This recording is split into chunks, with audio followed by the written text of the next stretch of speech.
اختصار کے ساتھ شارٹلی آپ کو میں واقعی کربلا آج کا بیان کرتا ہوں، تاکہ جو ہمارا رسم و رواج چلتا آ رہا ہے کہ ماشاءاللہ 2-3 سال سے آپ ہر یوم عاشوراء کو بیان میں واقعی کربلا کو سماعت کرتے ہیں۔ اہل بیت کی محبت پر تو آپ نے کافی دیر تک بیان سماعت کیا، آج کی دن کی اہمیت پر بیان سماعت کیا، تو آج کی دن کی اہمیت کے پیش نظر ایک جملہ آپ کو میں آپ سے عرض کرنا چاہوں گا کہ یقیناً آج کا دن بڑا اہم ہے۔ اب بیان ہو جائے گا، گزارش تو یہ آئی کہ جلد از جلد ختم کر دیا جائے، تو میرے ذہن میں آیا یہ کہ یہ دن بار بار آتے نہیں ہے، کیسے بھی اگر بیان بھی ہو جائے گا، دعا بھی ہو جائے گی، کیا کرنا ہے، جا کر گھر میں ہی بیٹھنا ہے، حالت روزہ ہی میں ہیں آپ، تو کیا ہی اچھا ہو مسجد میں ہی آپ بیٹھیں، ذکر اہل بیت سنیں، اپنے ایمان کو تازگی بخشیں۔ تو یہ دن بارہا آتے ہی ہیں۔ بہرحال واقعی کربلا کی طرف ہم بڑھتے ہیں۔ اس دن جہاں بہت سارے اہم ترین واقعات رونما ہوئے ہیں، جیسا کہ آپ نے سماعت کر لیا، وہیں پر نواسہ رسول کی شہادت بھی ہمارے سامنے ہے کہ اسی دن 61 سنی ہجری کو جیسا ہی سیدنا امیر معاویہ رضی اللہ تعالی عنہ کا یوم وصال ہوتا ہے، تو اس کے بعد آپ کا پلید ملعون بیٹا یزید تخت نشین ہوتا ہے۔ یہ واقعہ کربلا ہوا کیوں، اس پر میں آپ سے عرض کر رہا ہوں، اور یہ واقعہ بیان کرنے سے پہلے آپ کو میں گزارش کر دوں گا اطمینان کے ساتھ بیٹھیں، کیونکہ ابھی میں نے آپ کو کہہ دیا کہ حالت روزہ گھر میں بھی جائیں گے تو خالی ہی بیٹھنا ہے، کیا ہی اچھا ہو کہ مسجد میں اللہ کے گھر میں آپ بیٹھے اتنے مبارک دن میں اور ذکر اہل بیت سنیں۔ یقیناً یہ ذکر سننا آپ حضرات کے ذہنوں میں ہرگز یہ بات نہیں آئے کہ ہمارا یہاں پر بیٹھنا خالی جا رہا ہے، ہرگز بات کو یہ آنے نہ دے، کیونکہ حدیث آپ کو سنا دیتا ہوں، آپ مطمئن ہو کر بیٹھ سکیں گے۔ ذکر الانبیاء العبادہ، انبیاء کا ذکر کرنا یہ عبادت ہے، وذکر الصالحین کفارۃ الذنوب، نیک لوگوں کا ذکر کرنا یہ فائدہ ہمارا ہی اس میں ہے کہ ہمارے گناہوں کی بخشش کا یہ ایک ذریعہ ہے۔ تو مطمئن ہو کر تشریف رکھے تاکہ میں بھی آگے پیچھے نہ ہوں آپ حضرات کی کیفیت کو دیکھ کر۔ تو بہرحال واقعی کربلا رونما ہوتا ہے آج کے دن ہزاروں سال پہلے۔ واقعی کربلا ایسا دردناک اور تاریخ ساز واقعہ ہے کہ 1400 سال کی تاریخ میں ایسا واقعہ ہم کو دیکھنے کو نہیں ملا۔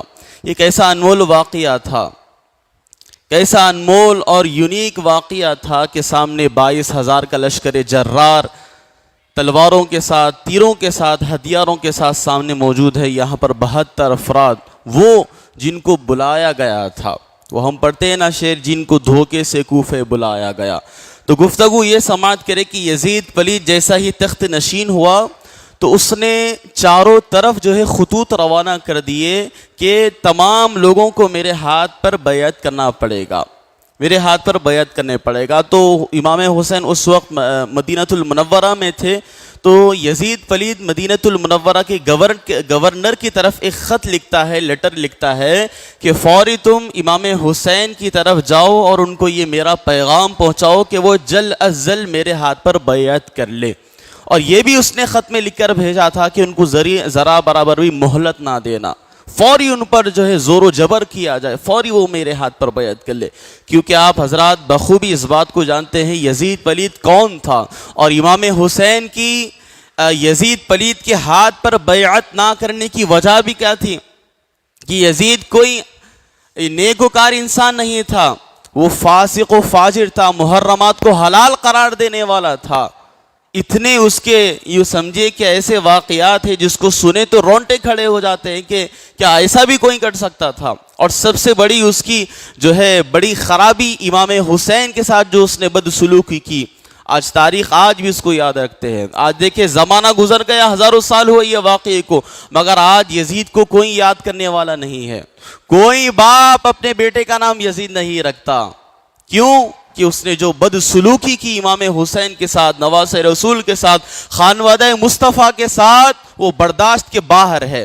ظلم کی کیا آندھیاں نہیں برسائی گئی، ذرا آپ بتائیں میدان کربلا میں۔ ننھے سے علی اصغر پر اس کو رحم نہیں آیا، 6 ماہ کا علی اصغر تھا، اس پر بھی رحم نہیں آیا۔ تو بہرحال اس نے خطوط روانہ کر دیے۔ اب امام حسین کو مدینۃ المنورہ کے گورنر نے پیش کیا کہ یزید پلید یہ چاہتا ہے کہ آپ اس کے ہاتھ پر بیعت کر لیں۔ اب امام حسین تو یزید کی رگ رگ سے واقف تھے. امام حسین جانتے تھے یزید کون ہے. یزید وہی ہے جو فاسق و فاجر ہے, شرابی ہے, جواڑی ہے, نماز قضا کرنے والا ہے, گناہ کرنے والا ہے, حرام چیزوں کو حلال قرار دینے والا ہے. امام حسین جانتے تھے. تو امام حسین نے فوری جو ہے انکار کر دیا کہ میں نواسہ رسول ہوں, میں اس پلید ملعون ناپاک شخص کے ہاتھ پر بیعت میں مجھ جیسا آدمی نہیں کر سکتا, میرے بس کے باہر ہے. تو اس نے کیا کہا تھا؟ 2 آپشن دیے تھے, یا تو بیعت کر لے یا پھر جنگ کے لیے تیار ہو جائے. یزید نے صرف 2 آپشن دیے تھے.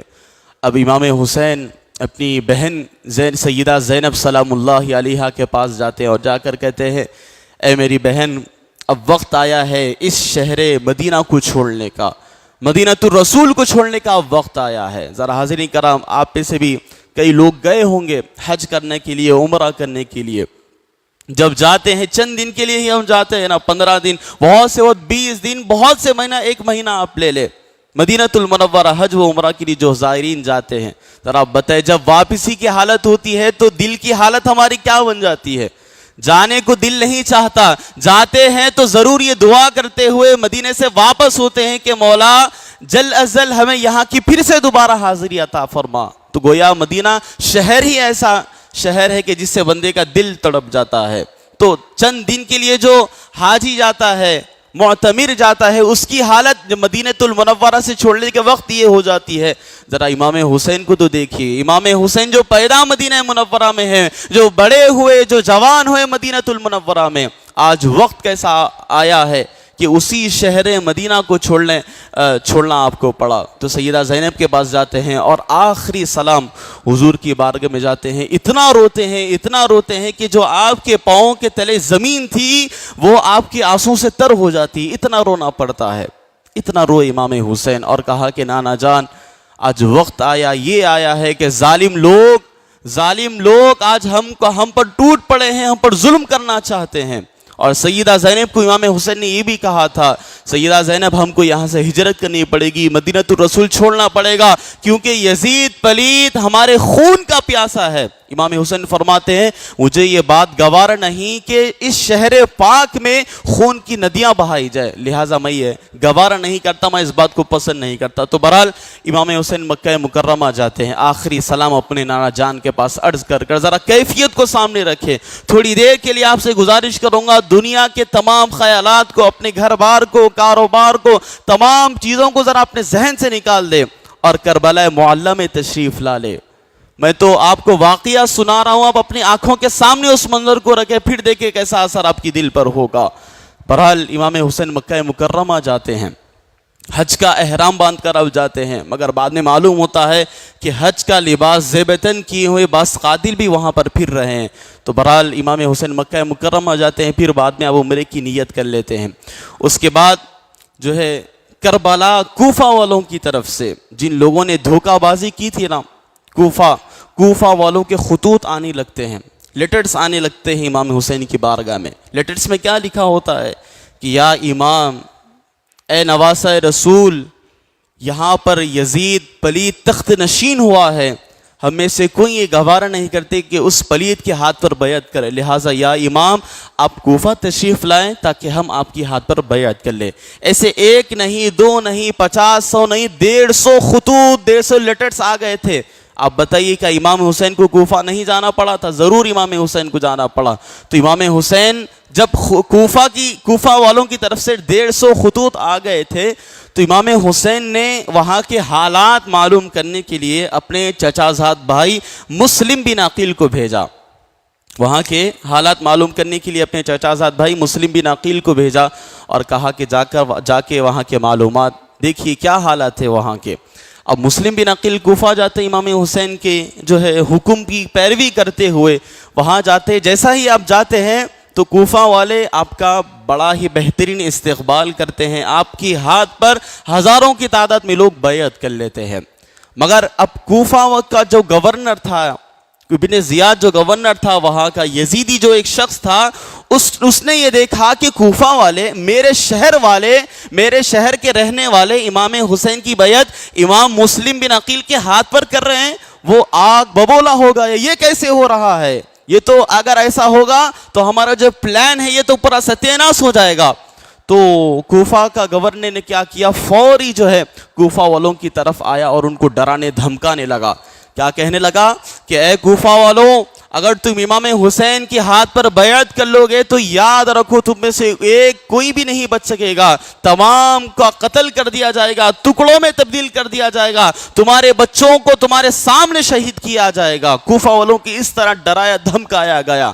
پھر آخرکار کیا ہوتا ہے, وہی کوفہ والے جو مسلم بن عقیل کے ہاتھ پر جنہوں نے ہزاروں کی تعداد میں بیعت کر لیا تھا, پھر جو ہے وہ اب دھیرے دھیرے اب کوفہ والوں کے دل میں ڈرایا گیا دھمکایا گیا, تو لوگ کیا کریں, اب ڈر کر پیچھے ہٹنے لگے کوفہ والے. اب جو بیعت کی تھی وہ توڑنے لگے بیعت. دھیرے دھیرے ایک وقت ایسا بھی آیا حضرات کرام, ذرا دیکھیں مغرب کا وقت ہوا, امام مسلم بن عقیل کے ہاتھ پر جو ہزاروں کی تعداد میں لوگوں نے بیعت کی تھی صرف وہ 500 رہ گئے تھے بس. مغرب کے وقت میں امام مسلم بن عقیل نماز پڑھانے کے لیے آگے بڑھے, 500 حضرات پیچھے ہیں. مگر یہ بے وفائی کوفہ والوں نے کی تھی کہ امام مسلم بن عقیل کے ساتھ جب نماز شروع ہو رہی تو 500 لوگ تھے, مگر جیسا ہی آپ نے سلام پھیرا تو ایک آدمی بھی پیچھے باقی نہیں تھا. ڈر کے بھاگ گئے تھے پورے, ان کو ڈرایا گیا تھا دھمکایا گیا تھا. بہرحال اب کیا ہوا, مسلم بن عقیل کی دردناک جو ہے انہوں نے آپ کی شہادت مسلم بن عقیل کی کوفہ والوں نے کر دیا. اب امام مسلم بن عقیل جب آئے تھے کوفہ کو شروع وقت جب لوگوں نے آپ کا استقبال کیا تھا, تو امام مسلم نے امام حسین کو خط لکھ دیا تھا, ایک لیٹر لکھ دیا تھا کہ یا امام یہاں پر حالت تو بہت بہترین ہے, بہت کارساز ہے, لوگ آپ کا انتظار کر رہے ہیں کہ آپ کے ہاتھ پر بیعت کریں. تو امام مسلم بن عقیل نے خط لکھ دیا تھا. مگر امام مسلم بن عقیل کے ساتھ جب کوفہ والوں نے غداری کی, دھوکہ بازی جب امام مسلم بن عقیل کے ساتھ کی, آخر میں جب آپ کو شہید کیا جا رہا تھا, اور امام مسلم بن عقیل اکیلے کوفہ نہیں گئے تھے, آپ کے 2 شہزادے بھی آپ کے ساتھ تھے, ظالموں نے اتنا دردناک آپ کے ساتھ انجام کیا, اللہ اکبر, جس کو سنے تو رونٹے کھڑے ہو جائے ہمارے. تو بہرحال امام مسلم بن عقیل کی دردناک موت ہو جاتی ہے. اب امام حسین تو امام مسلم کے خط پہنچنے کے بعد کوفہ کی طرف آپ نکل گئے تھے, چونکہ آپ ان کو حالات معلوم کرنے کے لیے آپ نے ان کو بھیجا تھا. تو وہاں پر شروعات میں جب گئے تھے مسلم بن عقیل نے تو حالات کو دیکھا تو خط لکھ دیا کہ یہاں حسین پورے انتظار کر رہے ہیں, آ جائے آپ. تو بہرحال امام حسین چلتے آ رہے ہیں, کوفہ کی طرف آ رہے ہیں. راستے میں چند لوگوں کی ملاقات ہوتی ہے اور کہتے ہیں کہ چند لوگ پہلے تو ایک شخص کی ایسی ملاقات ہوتی ہے جو کہتا ہے کہ حسین کہاں جا رہے ہیں. امام حسین فرماتے کوفہ کی طرف جا رہے ہیں, کوفہ کی طرف جا رہے ہیں. تو انہوں نے سمجھایا الکوفی لا یوفی, امام حسین کوفہ والے بے وفائی کرنے والے, وفادار وہ نہیں, لہٰذا آپ مت جائیں.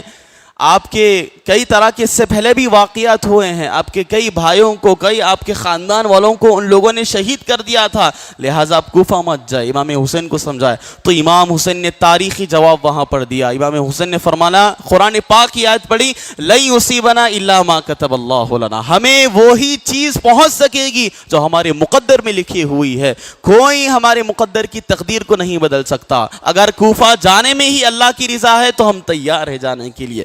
بہرحال امام حسین کو راستے میں پھر اور ایک شخص سے ملاقات ہوئی, اس نے امام مسلم بن عقیل کی شہادت کی خبر دے دی. کوفہ والوں نے امام حسین کو کہنے لگے, آپ نے جس ہستی کو وہاں کے حالات معلوم کرنے کے لیے بھیجا تھا مسلم بن عقیل کو, کوفہ والوں نے ان کے ساتھ غداری کی اور ان کو شہید کر دیا. امام حسین نے جب یہ بات سنی تو جو ہے اپنے ساتھیوں سے کہنے لگے, اب ان میں سے بعض ساتھیوں سے مشورہ ہوا تو بعض ساتھی کہنے لگے امام حسین چلے یہاں سے واپس ہم جاتے ہیں, ہم نے آپ کو کہا تھا کہ کوفہ والے غداری کرنے والے, لہٰذا یہیں سے ہم اپنے وطن کو واپس چلے جاتے ہیں.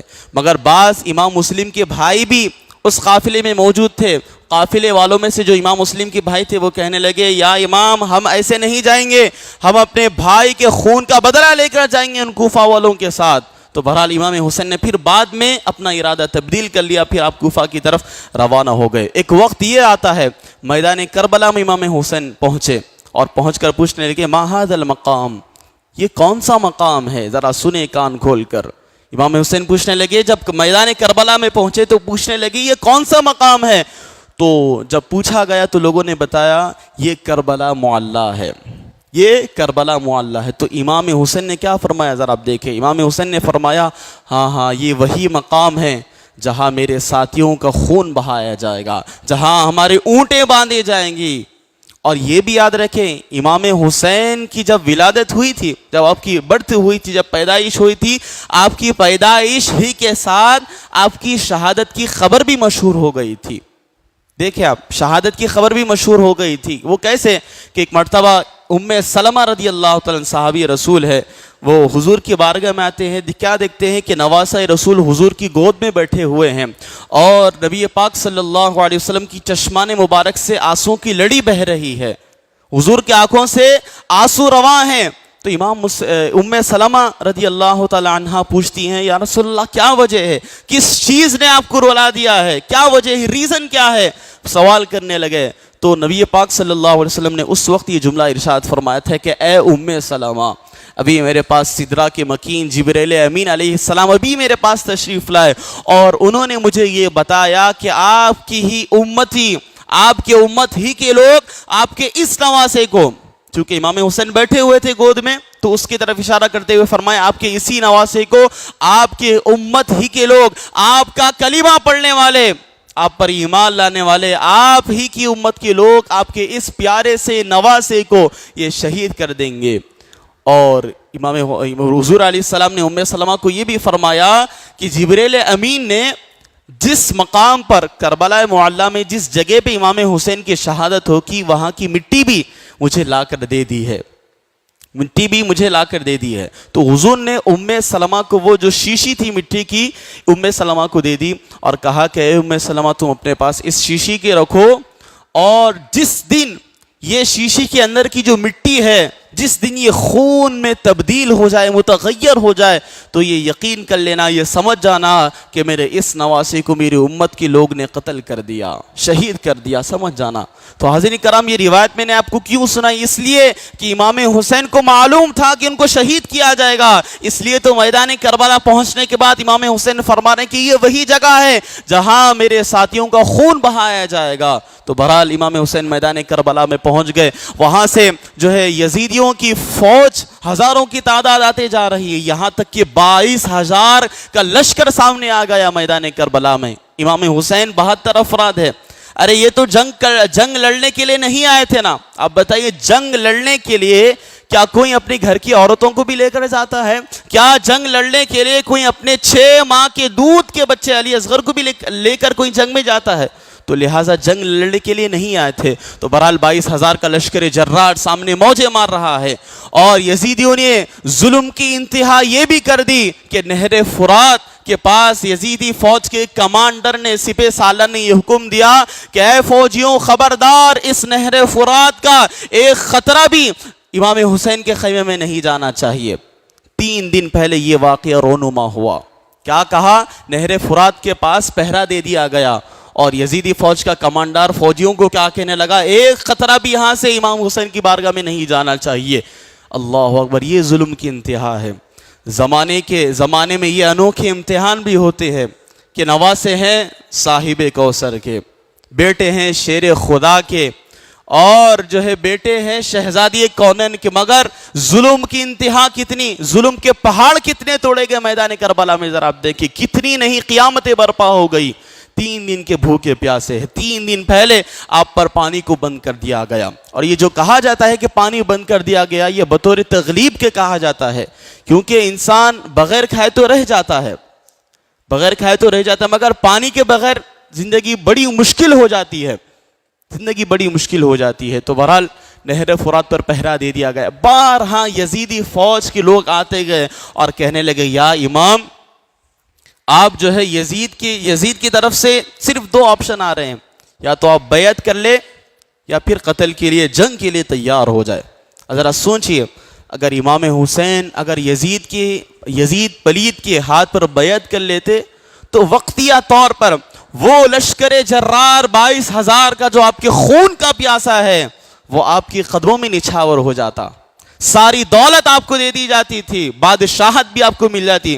بار بار ان لوگوں نے آپ کو لالچ بھی دلانے کی کوشش کی امام حسین کو۔ یہ بھی دیکھیں، یزیدی جو فوجی تھی وہ آ کر آپ کو یہ کہنے لگے اگر آپ یزید کے ہاتھ پر بیعت کر لیں گے تو ایک ملک کی گورنری آپ کو دے دی جائے گی، آپ کو محل دے دیا جائے گا، یہ دے دیا جائے گا، وہ دے دیا جائے گا، لالچ دینے لگے۔ مگر امام حسین کو ہمارا سلام ہو، اتنے لالچ کے باوجود بھی امام حسین کا ایک قدم بھی پیچھے نہ ہٹا. پھر بات جہاں ڈرایا بھی گیا, ایک تو لالچ دی گئی, دوسری طرف آپ کو ڈرایا دھمکایا بھی گیا. کیا کہا گیا, اگر آپ یزید پلید کے ہاتھ پر بیعت نہیں کریں گے تو آپ کا ایک بچہ بھی یہاں سے زندہ نہیں جائے گا, تمام کو قتل کر دیا جائے گا, خون جو ہے ٹکڑوں میں تبدیل کر دیا جائے گا. یہ ڈرایا دھمکایا بھی گیا. مگر امام حسین کو ہمارا سلام ہو کہ امام حسین صبر کا پہاڑ بن کر وہاں پر کھڑے ہوئے تھے. بہرحال بارہا یہ لالچ دی گئی. آخر کار کل 10ویں تاریخ ہے, آج 9 تاریخ ہے. 9 تاریخ کی رات میں, یعنی 10ویں تاریخ تو رات ہی میں لگ جاتی ہے, تو رات میں یزیدی فوج کا ایک سپہ سالار آ کر کہنے لگا چلی حضور بہت وقت ہو چکا ہے, اب چلے بہت وقت ہو چکا ہے, بہت مہلت آپ کو دے دی گئی. 1 تاریخ سے یکم محرم الحرم سے 9 تاریخ تک روزانہ ایک نہیں کئی دفعہ یہ آ کر فوجی کہتا تھا آپ یزید کے ہاتھ پر بیعت کر لیں یا جنگ کے لیے تیار ہو جائے. اب 9 تاریخ آ گئی, وہ کہنے لگے بہت وقت ہو چکا ہے, آپ کا ارادہ ہمیں بیعت کا نہیں لگتا تھا, آپ کا ارادہ بیعت کا نہیں لگ رہا ہے. اگر امام حسین بیعت بھی کر لے تو آپ بتائیں ساری دولت سامنے آ جاتی, مگر وقتیہ طور پر آپ کو ہر چیز دے دی جاتی, مگر کیا ہوتا, آنے والی نسلیں برباد ہو جاتی تھی. اگر امام حسین بیعت کر لیتے تو اسلام کا جو پرچم یہ لہرا رہا ہے, جن کی بدولت یہ مسجد قائم ہے, میں اور آپ آج اللہ کا نام لے رہے ہیں, یہ مسجد قائم ہے, نماز پڑھ رہے ہیں, اسلام کا جو شمع ہمارے دلوں میں جل رہی ہے, یہ آج نہیں ہوتی. وہ کسی نے کیا خوب لکھا نا کہ امام گر حسین شہید نہ ہوتے تو گھر گھر یزید ہوتا. لکھنے والوں نے لکھا اگر حسین شہید نہ ہوتے تو گھر گھر یزید ہوتا, نبی کی سنت آیا نہ ہوتی, خدا کے گھر میں اذان نہ ہوتی. اگر امام حسین شہید نہیں ہوتے, امام حسین شہید تو ہو گئے وقتیہ طور پر, مگر پرچم اسلام کو ہمیشہ کے لیے سر بلند کر کر چلے گئے, اور کہا کہ قتل حسین اصل میں مرگ یزید ہے, اسلام زندہ ہوتا ہے ہر کربلا کے بعد. صبح قیامت تک لوگ امام حسین کو یاد رکھیں گے, یزید کا کوئی نام لیوا نہیں ہوگا. اگر اس کا نام لیا بھی جائے گا ذلت و رسوائی کے ساتھ لیا جائے گا, ذلت و رسوائی کے ساتھ اس کا نام لیا جائے گا. بہرحال 9 تاریخ ہو گئی, آ کر کہنے لگے چلے آپ اب جنگ کے لیے تیار ہو جائے. تو امام حسین کیا کہتے ہیں ذرا دیکھیں. امام حسین فرماتے ہیں کہ لوگوں ایک رات کی مجھے مہلت دے دو. کل 10 تاریخ ہے, آج رات, تو ایک دن کی ایک رات ہمیں مہلت دے دو. کیوں؟ فیملی سے ملاقات کرنے کے لیے, بچوں کے ساتھ وقت گزارنے کے لیے؟ ہرگز نہیں. امام حسین فرماتے ایک رات کی ہمیں مہلت دے دی جائے تاکہ ہم دل بھر کر اللہ کی عبادت کر لیں, تلاوت قرآن پاک کر لے, ذکر و اذکار کر لے, اللہ کو خوب یاد کرے. امام حسین تو وہ تھے, بتاؤ حاضرین کرام, 2 کردار کربلا معلی میں آپ کو ایسے ملتے ہیں. ایک کردار حسینی کردار تھا, دوسرا یزیدی کردار تھا. حسین تو وہ تھے, یزید کون تھا جس کی نمازیں قضا ہو جایا کرتی تھی. حسین تو وہ تھے کہ کربلا کے تپتے ہوئے ریگا زار میں بھی جن کی نماز تہجد قضا نہیں ہوئی. حسین تو وہ تھے جو نواسۂ رسول تھے, نبی پاک صلی اللہ علیہ وسلم جن کو کاندھوں پر سوار کیا کرتے تھے. حسین تو وہ تھے. ایک مرتبہ کا واقعہ, حضرت عمر فرماتے ہیں حضور کو دیکھا میں نے امام حسین کو اپنے کاندھے پر سوار کر لیے ہیں, تو حضرت عمر نے امام حسین کی طرف اشارہ کرتے ہوئے فرمایا اے حسین واہ واہ کیا سواری تمہیں میسر آئی ہے. یعنی حضور سواری ہیں, امام حسین سوار ہے. تو حضرت عمر کیا فرما رہے ہیں, واہ واہ کیا سواری میسر آئی ہے, کہ سواری تاجدار کائنات ہے. تو اس پر حضور نے فرمایا اے عمر سواری دیکھتے ہو, سوار بھی دیکھو کتنا پیارا ہے. امام حسین بیٹھے ہوئے کاندھوں پر. ارے امام حسین تو وہ ہیں جن کے لیے بیان میں ابھی آپ نے سنا حضور علیہ السلام ممبر چھوڑ کر آ جایا کرتے. ایک مرتبہ حضرت فاطمہ الزہرا کے گھر کے پاس سے امام حضور علیہ السلام کا گزر ہوا. کیا دیکھتے ہیں کہ گھر میں سے رونے کی آوازیں آ رہی ہے. تو فوری حضور نے فاطمہ الزہرا کو بلایا, اے فاطمہ میرے نواسے کو رونے نہ دو, اس کو چپ کرواؤ. اتعلمی کا تم نہیں جانتے ان بکاء الحسین, اس لیے کہ کیا تم یہ بات نہیں جانتے کہ حسین کا رونا مجھے غم دیتا ہے. اللہ اکبر. امام حسین کو حضور غمگین ہونے نہ دیتے, رونے نہ دیتے تھے. بہرحال آج وقت یہ آیا ہے کہ اسی نواسے پر ظلم کی آندھیاں برسائی جا رہی ہے. بہرحال ان لوگوں نے امام حسین نے ایک رات کی مہلت مانگی تاکہ دل بھر کر عبادت کر لے. اب قیامت نما دن 10 محرم الحرام کا رونما ہوتا ہے. آخری نماز فجر خانواد مصطفیٰ صلی اللہ علیہ وسلم کے حضرات ادا کرتے ہیں. علی اکبر اذان دیتے ہیں تو امامت امام حسین فرماتے ہیں. آج ہی کا دن تھا ہزاروں سال پہلے. کیا واقعات رونما ہوئے ذرا سنیں.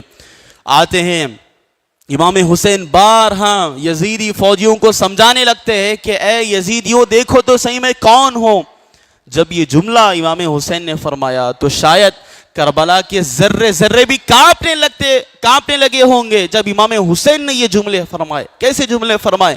اے یزیدیوں تم کیا کر رہے ہو؟ میں کون ہوں نہیں جانتے؟ میں وہی نواسۂ رسول ہوں جس کو حضور کاندھوں پر سوار کیا کرتے. میں وہی حسین ہوں. اگر حضور کی پشت پر بیٹھ جائے تو حضور سجدے کو طول دینے لگے. میں وہی امام حسین ہوں. ارے کیا قیامت برپا نہیں ہوگی؟ اللہ کے سامنے تم کو منہ دکھانا نہیں ہے؟ مجھے قتل کر دو گے، ناحق میرا خون بہاؤ گے، میرے اہل بیت کا خون بہاؤ گے تو بروز قیامت اللہ کے سامنے آنا تم کو کیا نہیں ہے؟ تمہاری شفاعت کس نے کروانا ہے؟ میرے نانا جان نے تمہاری شفاعت کروانا ہے. کس منہ سے آؤ گے میرے نانا جان کے سامنے اگر میرا قتل ناحق کرو گے؟ امام حسین بارہا سمجھانے لگے مگر شاید یزیدیوں کے دلوں میں، سینوں کے اندر، دل کی جگہ شاید پتھر تھا. اگر پتھر بھی ہوتا اس مقام پر تو اس سے بھی پانی بہنے لگتا، کیونکہ قرآن مجید کی آیت مبارکہ وَإِنَّ مِنَ الْحِجَارَةِ لَمَا يَتَفَجَّرُ مِنْهُ الْأَنْهَارُ، بعض پتھر وہ ہیں جن سے پانی بہنے لگتا ہے.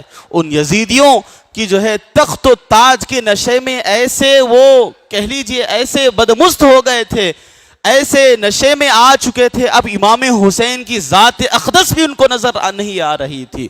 کیا ہو گیا تھا؟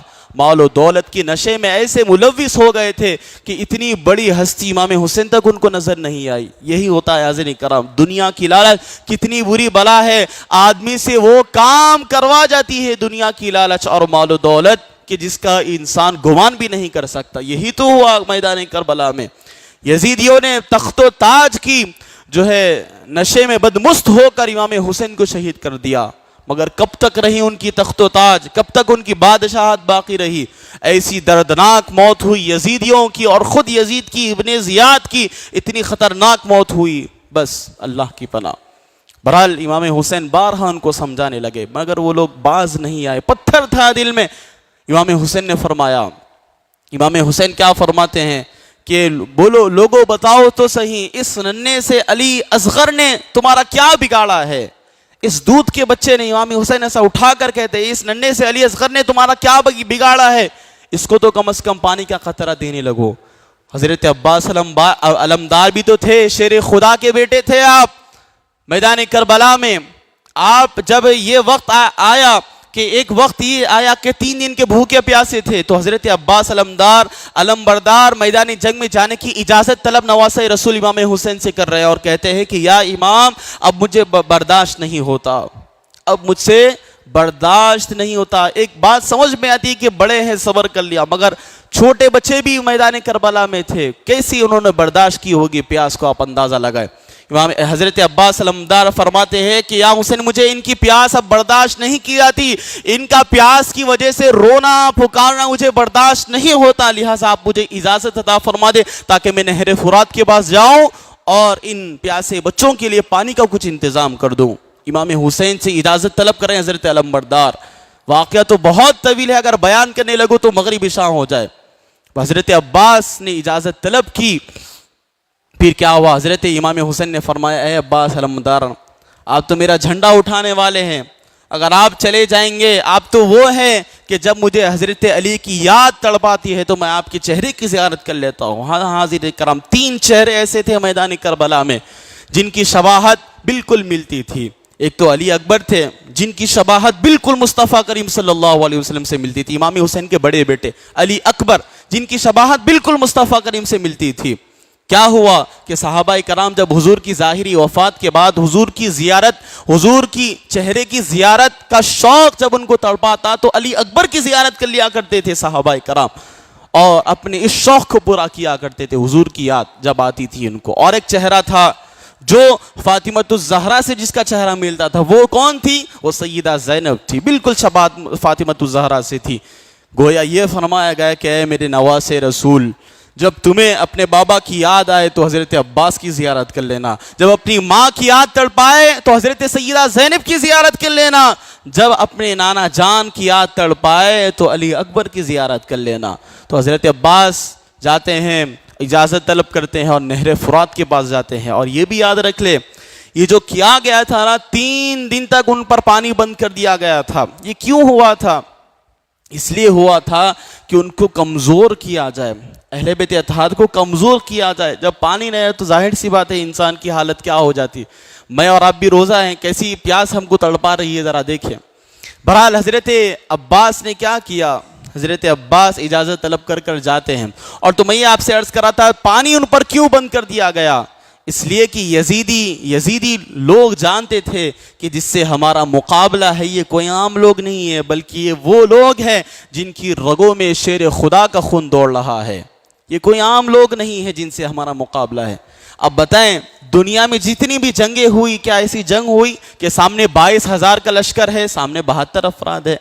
یہ کیسی انوکھی جنگ تھی ذرا آپ دیکھیں۔ یہ کیوں ان لوگوں کو خوف ہو رہا تھا یزیدیوں کو جس سے ہمارا مقابلہ ہے، یہ کوئی آسان بات نہیں ہے، اس لیے ان کو ڈر ہوتا ہوا 22,000 کا لشکر سامنے ان کے موجود کر دیا۔ بہرحال حضرت عباس جاتے ہیں نہر فرات کے پاس، ایک مشکیزہ لے کر جاتے ہیں، ایک یوں کہہ لیجئے بوٹل لے کر جاتے ہیں، پانی بھر لیتے ہیں۔ مگر حضرت عباس جب واپس آتے رہتے ہیں تو ایک ایک کر کے یزیدی فوجی سامنے آتے رہتے، مگر حضرت عباس بھی کوئی عام شخصیت نہیں تھی، ایک تلوار سے مارتے پوروں کو جہنم واصل کرتے ہوئے چلے جاتے ہیں۔ ایک وقت یہ آتا ہے کہ یزیدی فوج کو جو سپہ سالار تھا، کمانڈر تھا، وہ کہنے لگا، ارے بے وقوفو یزیدیو، اگر ایک ایک کر کے جاؤ گے ان شیر خدا کے بیٹوں کے پاس تو سارا لشکر ایسے ہی ختم ہو جائے گا، لہٰذا ان کو ایسے نہیں کرنا پڑے گا بلکہ محاصرہ کیا جائے، ان کا گھیرا بنایا گیا، چاروں طرف سے تیروں کی برسات کی گئی، اور حضرت عباس کا جو ہے ایک بازو کاٹ دیا گیا، ایک ہاتھ میں آپ یہ مشکیزہ پکڑے ہوئے تھے پانی کا، یہ بازو کاٹ دیا گیا تو آپ مشکیزہ یہ ہاتھ میں رکھتے ہیں، پھر یہ بھی بازو کاٹ دیا گیا تو آپ اپنے دانتوں میں اس مشکیزے کو پکڑ لیتے ہیں، مگر اب جیسے ہی خیمے کے پاس جا رہے تھے تو کیا ہوا؟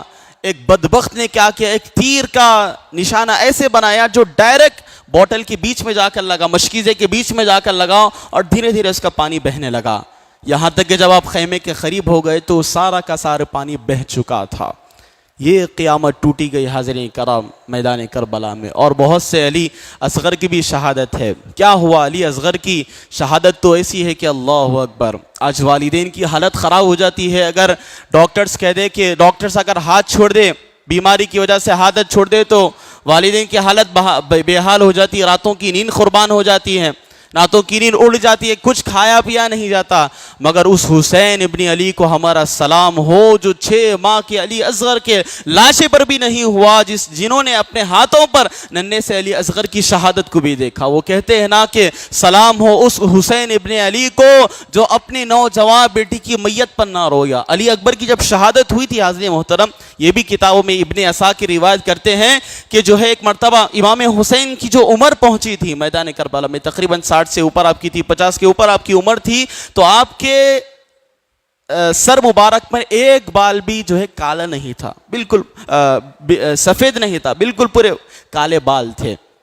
مگر جیسے ہی آپ نے اپنی 18 سال کی کمائی علی اکبر کے جو ہے لاش مبارک کو اپنے ہاتھوں میں دیکھا، جیسا ہی اٹھانے لگے، حضرت علی اکبر لڑتے رہے، بہت بہادرانہ ان کی وہ واقعہ ہے، مگر وقت نہیں ہے اس لیے اختصار کے ساتھ جو اہم باتیں وہ بتا رہا ہوں آپ کو۔ حضرت علی اکبر لڑتے رہے، ذوالفقار لے کر آپ گئے تھے لڑنے کے لیے، کوئی بھی آپ کے سامنے ٹھہر نہیں سکا۔ بہرحال ویسے ہی ان کے ساتھ کیا گیا تھا، چاروں طرف سے محاصرہ کر کے تیروں کی برسات کی گئی، حضرت علی اکبر گر گئے اور کہنے لگے، یا ابتا، اے میرے والد محترم میری خبر لیجیے، مجھے آ کر دیکھیے۔ حضرت علی اکبر کے پاس جیسے امام حسین گئے، ہاتھوں میں اپنے 18 سال نوجوان بیٹے کو اٹھایا، جیسا ہی یہ حالت دیکھی تو آپ کے سر کے پورے بال جو کالے تھے وہ سفید ہو گئے تھے۔ یہ غم امام حسین کا تھا۔ اللہ اکبر۔ بہرحال علی اصغر کی بھی کیسی شہادت ہوئی، پانی کے قریب امام حسین گئے، لے کر جیسا یہ پانی قریب کیا تو ایک یزیدی بدبخت نے ایسا وار کیا، تیر لے کر ڈائریکٹ حضرت علی اصغر کی گلے پر اس نے نشانہ لگایا، اور روایتوں میں آتا ہے کہ جو تیر سے حضرت علی اصغر پر وار کیا گیا تھا وہ کوئی عام تیر نہیں تھی، بلکہ وہ ایسی تیر تھی جس سے جانوروں کا شکار کیا جاتا تھا، زہریلی تیر تھی. حضرت علی اصغر پہ ایسا نشانہ مارا کہ حلق کے آر پار ہو گئی تیر. امام حسین کیسا ان کو سلام ہو ہمارا کہ امام حسین جیسا ہی پانی پلانے کے گئے، جو ہاتھ میں پانی کے جگہ خون بھر گیا تھا حضرت علی اصغر کا، پانی خون لیا اپنے 6 ماہ کے علی اصغر کا، اور ایسا آسمان نے بلند کیا اور کہا کہ مولا میری اس ننھی سی قربانی کو بھی قبول فرما. کیا کیا نہیں میدان کربلا میں ہوا. امام حسین کی شہادت بھی ہوئی. بہرحال اس کے بعد کیا ہوا حضرات کرام، یزیدی اب امام حسین کی شہادت ہو گئی، اسی پر وہ خاموش نہیں بیٹھا، بلکہ اس کے بعد بھی ایسے اس نے کارنامے انجام دیے. اللہ اکبر. مسجد نبوی کی ایسی بے حرمتی کی، 3 دن تک مسجد نبوی میں نماز نہیں ہوئی تھی. یزید کی یہ کردار ہے، یہ کارنامے اس کے پلیت کے ہیں. آج بعض لوگ رحمت اللہ علیہ کہہ رہے ہیں اس کو، بدبخت کو.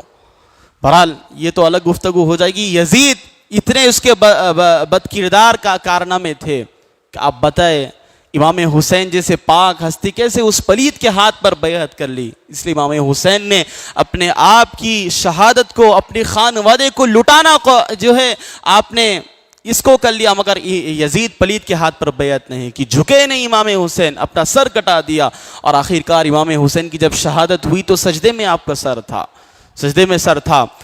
جو سپہ سالار تھا فوج، یزیدی فوج کا، وہ لوگوں کو کہنے لگا جاؤ امام حسین شہید ہو گئے، ان کا گلا کاٹ دو. کیونکہ یزید نے کیا کہا تھا، اس نے کہا تھا امام حسین کا سر مجھے یہاں پر چاہیے محل میں. اس نے یہ کہہ کر بھیجایا تھا ابن زیاد کو. تو بہرحال اب لوگ وہاں کا جو سپہ سالار تھا یزید فوج کا، ایک ایک فوجی کو بھیجاتے جا رہا ہے، جاؤ امام حسین کی گردن مبارک کو کاٹ دو، تن سے جدا کر دو. کسی میں ہمت نہیں ہوئی. اب نام ہے وہ پورے کتاب میں لکھے ہوئے مگر وقت نہیں ہے. بہرحال ایک ایک کر کے لوگ جاتے گئے، ہاتھ کانپنے لگے. امام حسین کے گردن مبارک کو کوئی جدا نہیں کر سکا. آخرکار شمر آتا ہے بدبخت اور امام حسین کے تن سے آپ کے سر مبارک کو جدا کر دیتا ہے، اور نیزے کی نوک پر امام حسین کے شہیدان سر، تمام شہیدوں کے سروں کو جو ہے آگے آگے لے کر چلا جاتا ہے. اور اس پر بھی وہ لوگ اکتفا نہیں کیا ان لوگوں نے. ذرا دیکھیں کیسا ظلم کی آندھیاں برسائی گئی. امام حسین نے اسلام کے خاطر کتنے نہیں قربانیاں آپ نے دے دی. کیا ہوا، سر تن سے جدا کر دیا گیا. ابھی بھی یزیدیوں کو سکون نہیں ملا. ابن زیاد نے کہا کہ ان کی لاشوں پر گھوڑوں کو دوڑایا جائے. اتنا دوڑایا گیا گھوڑوں کو ان کی لاش مبارک پر کی جو ہڈیاں ہوتی وہ بھی ٹوٹ پھوٹ گئی. اللہ اکبر. یہ تمام چیزیں کس کے لیے تھی؟ اسلام کے لیے تھی. آخر میں یہی کہنا پڑتا ہے، شاہ است حسین، بادشاہ است حسین، دی است حسین، دین پناہ است حسین. امام حسین گر شہید نہ ہوتے تو گھر گھر یزید ہوتا. نبی کی سنت آیا نہ ہوتی، خدا کے گھر میں آزا نہ ہوتی. السلام یا حسین، اے حسین ابن علی تم پر سلام ہو. بہرحال امام حسین کی شہادت کو ذہن نشین رکھے آپ. یہ واقعہ کربلا صرف ایک واقعہ نہیں ہے حضرین کرام، بہت چیزیں اس میں درس لینے کے لیے ہے. انشاءاللہ پھر کبھی جمعہ کے دن اس پر گفتگو کی جائے گی. واقعہ کربلا سے درس ہم کو کیا ملتا ہے؟ خالی ایک سٹوری نہیں ہے کہ بس اس کو سن لیے غمگین ہو گئے بس ختم ہو گیا. نہیں، ایک واقعہ کربلا ایک درس ہے، پوری زندگی اس میں لیے ہے. واقعہ کربلا میں پوری زندگی گزارنے کا آپ کو طریقہ بتایا گیا. تو بہرحال اللہ تعالیٰ امام حسین کی تربت پر، خانوادہ مصطفیٰ کی تربتوں پر کروڑوں رحمتوں کے انوار اللہ تعالیٰ تجلیات عطا فرمائے، اور ان کی عقیدت محبت اللہ تعالیٰ ہم تمام کو عطا فرمائے. یہاں پر بیٹھنا، ان کا ذکر خیر کرنا اللہ تعالیٰ اسے قبول فرمائے. آپ کی قربانی کا واسطہ اللہ تعالیٰ ہمیں بھی دین اسلام کے خاطر مر مٹنے کا جذبہ عطا فرمائے. آپ کے سجدوں کا واسطہ اللہ تعالیٰ ہمیں بھی نمازوں کی پابندی کرنے کی توفیق عطا فرمائے یا رب العالمین. نیزے کی نوک پر امام حسین نے جو قرآن پاک کی تلاوت کی، اس تلاوت کا واسطہ ہمیں بھی قرآن مجید کی تلاوت کرنے کی توفیق عطا فرما. آمین بجاہ طہ و یاسین والحمدللہ رب العالمین. جن کے بچوں کو پیاسا رلایا گیا، جن کے بچوں کو پیاسا رلایا گیا، جن کی گردن پہ خنجر چلایا گیا، اس حسین بن حیدر پہ لاکھوں سلام. میرے حسین تجھے سلام، میرے حسین تجھے سلام السلام یا حسین السلام یا حسین السلام یا حسین جن کا جنت سے جوڑا مگایا گیا جن کو دوش نبی پر بٹھایا گیا جن کا جنت سے جوڑا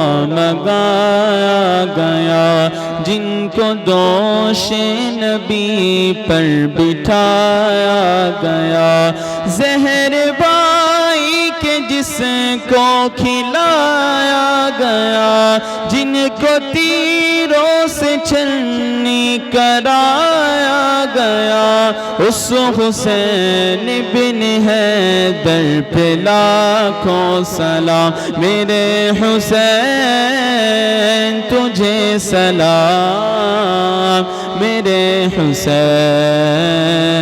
تجھے سلام السلام یا حسین السلام یا حسین السلام یا حسین السلام یا حسین جس نے حق کربلا میں عطا کر دیا اپنے نانا کا وعدہ وفا کر دیا جس نے حق کربلا میں ادا کر دیا اپنے نانا کا وعدہ وفا کر دیا سب کچھ امت کی خاطر فدا کر دیا گھر کا گھر سب سپرد خدا کر دیا اس حسین بن حیدر پہ لاکھوں سلام میرے